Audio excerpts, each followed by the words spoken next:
Dear human, dear soul, I welcome you to my podcast series, Conversations with the Universe. Since a near-death experience, I have the gift to communicate with subtle levels of the cosmos. The knowledge from these for us invisible forms of energy I capture in my books, and it is now a great pleasure for me to share this knowledge, these conversations, with you as a supplement to the books. Please excuse me if the terms and articulations are not perfect. Our mother tongue is German, but we try to translate it to the best of our abilities. Thank you. Dear friend of the Indians, you said that you wanted to talk about what exactly happens when the body separates from the soul, or vice versa, the soul from the body. Please begin. The separation of body and soul is a very slow process. During this time, various unforeseen circumstances could arise, but you will be able to deal with all of them. Then it would be the best to start from the beginning. We assume that it isn't a sort of propelling of the soul out of the body.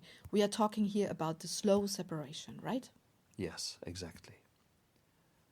That would be something entirely different, because if the soul would be propelled out of the body, this would be a shock for the soul. We have talked about this before. Yes. This is why we will stick to this subject here of slow separation. I would ask you to describe the different steps of how this happens, or whatever else you want to say. Yes. In the context of your own deeper understanding of the cosmos, I would like to go into greater detail. What is special about this process is that it's not entirely directed by free will, as this was the case at birth. Here, there are many more energies involved than during birth. When life in the body wanes because the organs become weaker or because the body is getting tired, then the soul energy that carries awareness and love is gradually taking leave of it. This leave-taking, as it were, is the first step of separation. The soul energy that had hitherto been tethered to the body is now beginning to concentrate more on the cosmic energy. Primarily, this engenders a shift in perception. Then you might, for instance, read books about angels, or seek out and prefer to read about other sources of information on spiritual energy. But that is not the case with everyone. Many people do not like these sorts of things until the end of their lives. What about these people? They do not take this shift in perception seriously. Or could it be that they do not even perceive it? No. Everyone feels differently as soon as the soul begins its journey of separation. Everyone.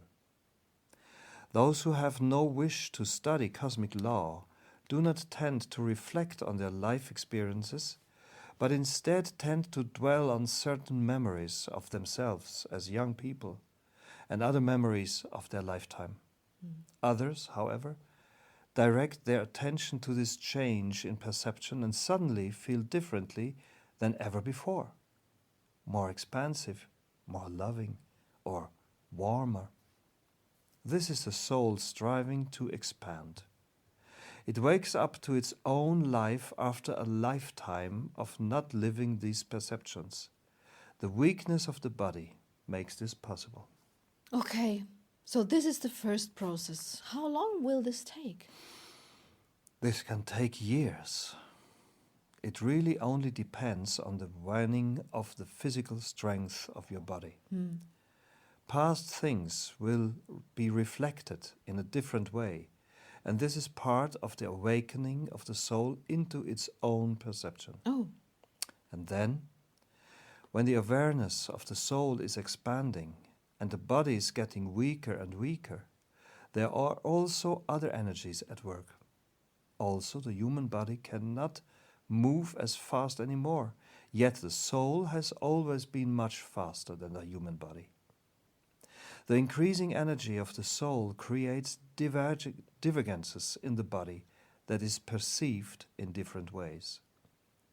The channeling of the energies into the soul, and at the same time the fact that the body does not block them as much as it used to, leads to far less physically oriented awareness. Then begins the phase of communication with the cosmic energy. All that the people need to be aware of this is a lot of rest. But very few of them consider this communication as a proper part of the journey. Instead, they experience it in unconscious fashion. But, friend of the Indians, most people experience this completely unconsciously.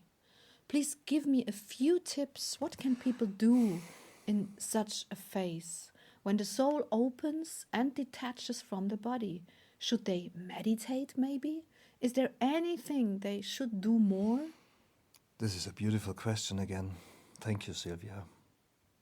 They could read more and more books that talk about the cosmic connection. They could listen to meditative music, or they could just meditate by themselves. The forms are endless.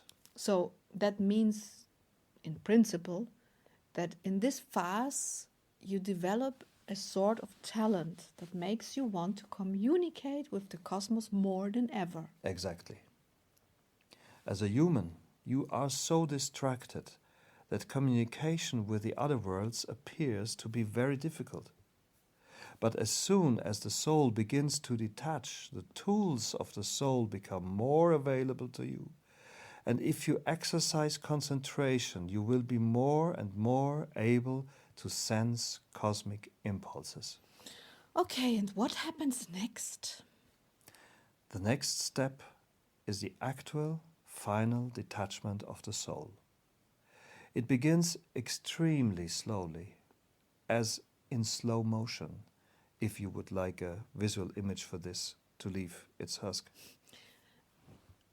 But how do I have to imagine this when you say as in slow motion, since time does not exist with you? To try to describe it in terms of a time period on Earth.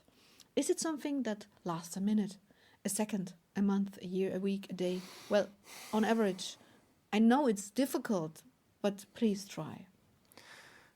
The special thing about this is really that I cannot describe it in terms of time. I'm sorry. Because expansion can happen in a second, but it can also last several years. Therefore, know that only detachment itself happens in a sort of slow motion, but how long this will take in terms of your time measurements can vary from case to case. So, in principle, the soul leaves the body very slowly. If you think in terms of normal life, time in which you move normally, then the soul would be leaving the body in a sort of slow motion process. Okay, but the slow motion process differ from individual to individual, and so will not fit just one description. I got that, correct? Correct. So everything that does not happen through shock or propulsion is a slow motion process. But as I said before, you cannot really say how long it is and it will take. Yes. And what exactly happens when with the body then? You lose your concentration, you begin to babble, for the body will become a rudderless boat. Consciousness and the connection to the cosmos gradually weaken, and during this process different energies are at work. One of them is the life energy itself, the chi. But the chi receives its power from the source. And when the soul gradually leaves the body very gradually loses connection to the power source. Therefore, the organs become weaker and weaker. That in turn accelerates the detachment of the soul. The last thing that tethers the soul to the body is the line of connection. Do you mean the silver cord? We have never talked about this before. I mean, I have read about that in other books, but you never talked about that before. What exactly do you mean? I know this description of a silver cord, but I do not endorse it. For in essence, this is not a silver cord. It is a connecting power that is far more than just a cord. The image distorts the facts too much for my liking. Then please describe it exactly. What does it look like? If it's not a cord. The last band that connects body and soul is a fine line, but it extends over the whole body. Not like a cord with a beginning and end, but a sort of plane consisting of a fine line that connects the body like a carper with the soul. You mean a carpet? A carpet, sorry. And how do I have to imagine this when the soul is in this process of detachment? Is it above the body, near the body, or whatever? Where is this carpet? Is it wrapped around the whole body? Yes, it is. So first we have the soul in the body. It begins to detach. And then in the last phase, it is like a kind of carpet wrapped around the whole body. This means that is no longer inside the body, but it surrounds the body. Do you mean around the body in the sense of the skin boundary, or do you mean it in the auric field? In the auric field. So the soul has definitely left the body and is now only in this energy field. Yes. But you have not said anything about the aura yet. This is difficult now. Let me breathe at this. Dear humans, the body is the connection of the cosmic energy with the material energy of your planet. The development of the tools of the body creates the basis on which the soul enters the body. And with the help of these tools, it experiences a journey through time. During this entire time, the soul energy radiates through you, through every cell. It does not reside in the solar plexus or the heart or the third eye or the whatever places you assign to it. No, it resides always in every cell of your body. Like a great energy field that permeates all the organs and all places in your body. This energy field is radiating, and this radiation is the aura. So what I have described before means that this soul energy slowly leaves the body during transition, but it lingers on in the energy field of body and soul. This last phase is the last moment in which the soul gives the body any sort of energy through the connection with the source, the chi, and also the last moment in which the body allows the soul any sort of expression. Talking, reading, laughing, crying, singing. All the sensual activities of your existence can only be experienced through the tools of your body. Yes, I know. So now the soul is in this process of a detachment. It leaves the body to go into the auric field outside of the body. And what then? The most important thing for me to mention would be that the body changes perception and that you would feel as if you were in a cloud. Your thoughts become less clear. Your emotions wane. Everything fades because the chi energy is fading. Like a motor that receives less and less energy, less fuel if you want. The beats get slower, as do the speed, the movement, everything connected to this motor. Somehow this this machine example is funny, but I understand what you mean. The body is in certain respects a machine that is driven by the soul. Okay, and what happens when the soul has left the body entirely? Or rather, how does that happen? Does it decide to do so, or does it simply happen? This is the soul's decision, but it also has cosmic reasons. For when the physical energy is so weak that it cannot hold the conscious mind any longer, the energy leaves on its own accord. You know the energy potential that is necessary to even carry a soul. Yes, I know. You have talked about this before. You need at least the size of a mouse to allow a soul to incarnate. Below that, there are just bodies without consciousness, just chi-driven bodies. Yes, exactly. And when the energy sinks to below the level of a mouse, then the soul impulse is to leave for cosmic reasons. It is no longer possible to hold such a low amount of energy in the body any longer. Okay, and that means that the soul is gone from 1 minute to next? From one glimpse of your eye to the next. But what about death? I mean, when exactly during these phases does death happen? This is a whole different subject.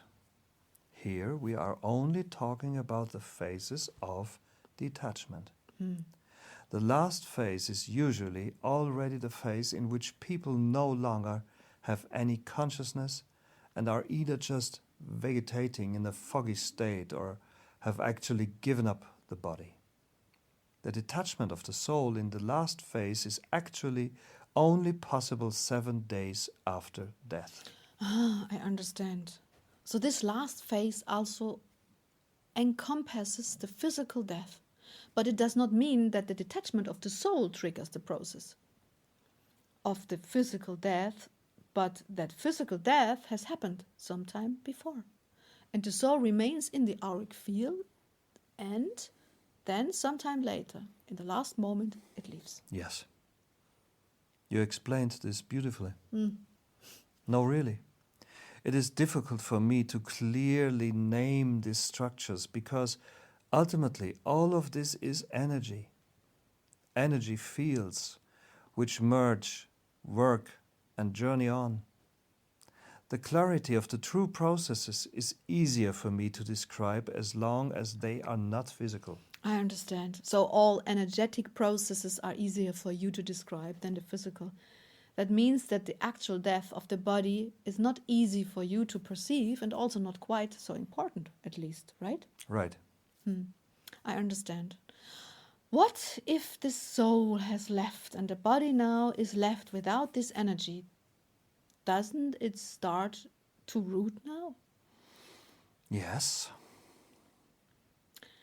Oh God, that is really strange, this feeling to imagine that we will all leave this body one day and that then it remains behind. It is just a sort of cast off dress for the soul, just for this time around. You have experienced all these things with it, and suddenly it isn't there anymore. It is very moving. I mean, isn't there any sort of sentimentally? Does the soul actually say, yes, like I just did, oh well, it was nice, thank you for the memories and all what we have experienced together? Or something like that? Would it be like that? No. The soul only makes use of the flesh and its tools, but it is not conscious energy. Or do you talk to your dress? No, of course not. But there are a few favorite pieces, even with cars, that is sometimes in life. You have driven them for a long time, and then you have not taken them to the scrap heap, and somehow you are attached to them. This is what I mean. You understand? I understand that a car could become your friend. Okay. So you have a very pragmatic view on that. I got that. As this is a dress and that's it. Actually, yes. Okay. But we agree that the soul radiates through the body, yes. Yes. You see the soul radiate through the body. But what about people? I mean, I often have to deal with people, with very beautiful people, through one of my businesses, but you cannot generally say that these people are possess a beautiful soul. I know what I'm talking about. You don't need to do that, because if you watch them unfold over a longer period of time, if they develop their love and awareness, they will also radiate beauty even in old age. And if you look at others that do not carry these qualities, then you will not find beauty, right? Yes. So you mean this is in any case just a temporary kind of beauty and harmony that we see, and that the soul's true beauty only unfolds in the course of time, over a longer period of time, right? Right. Well, there are also very many very beautiful people who are still beautiful in old age. But let's not get carried away. The beauty of the soul has nothing to do with beauty as humans understand it. Absolutely. Souls radiates kindness, loving action, trust, warmth, empathy, and strong energy, irrespective of what the body that they inhabits looks like. But all the energy of the soul radiates further than the physical. Okay, I understand. What I haven't managed to understand so far is at what moment the soul decides, I will go now. This really tends to be a moment that was triggered by physical defects, right? That is correct. When the body loses energy, it triggers the soul's impulse to leave. Yeah, like with the mouse. This means we can sum up. With death, we have a process of very slow detachment. Well, in the best case scenario, and with the birth, a process of slowly getting used to the body. In and out again, in and out, in and out again. And this means that these are two completely different processes, right? That is correct. Giving birth is like a slower wedding with engagement and courtship. Dying is a slow, soft-footed goodbye. Why soft-footed? You say that, don't you? When something happens slowly but continuously. Yes, true. We say that. But I still do maintain that there are very many people who go into this process with very little awareness. I have hardly seen anyone who is in the course of the process actually managed to change their perceptions in this way. This is why we are writing this book, dear. So that people can open their perception and pay attention and so perceive those impulses that induce change, so that they may enjoy this process. Because it's a journey that can provide many exciting experiences. Yes, you said before that this process could also be unpredictable. What exactly could happen? I mean, what are the factors that you have to bear in mind? No, it's only unpredictable in the sense that everyone experiences it in a different way.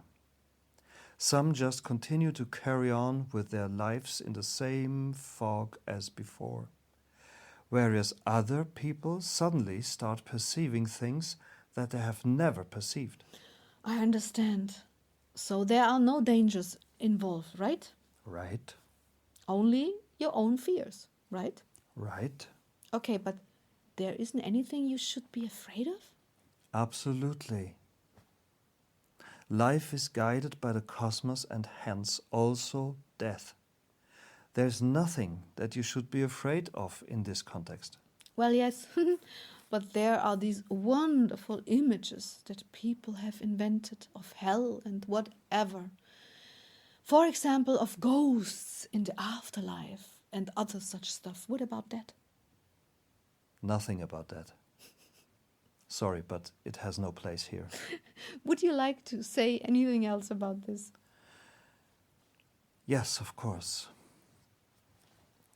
The most important thing about this process is that you walk this path joyfully.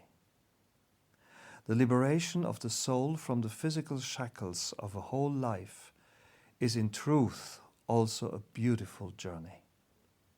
It is a journey that offers beautiful new experiences. So I would ask you to always stay in the perception of joy. Whatever awaits you, it will carry you onwards towards the next step. Are these your final words for this chapter? Yes, indeed. At the end of this chapter, I would like to ask you to consider this. The being that you are wishes to experience how it can unfold in a more concentrated way, free from the shackles of a body. What is so frightening about that? Well, may I ask a question about that? Of course. It is frightening for them because they do not know what exactly this path looks like.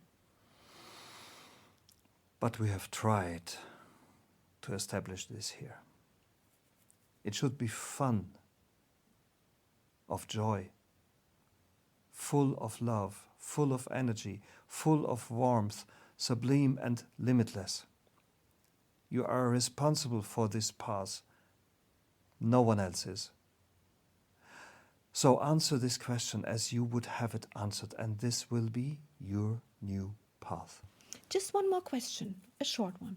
You talk about the shackles of the body that then fall and liberate the soul. But hasn't the soul decided freely to step into the shackles of the body in the first place? Yes. But then this is no liberation. But just another step, because who goes into slavery of his own free will? Oh, Sylvia. This is so typical Sylvia. If you didn't ask those questions, my existence would be almost boring. But the answer is very simple. The liberation of the soul will always stand above the decision for incarnation.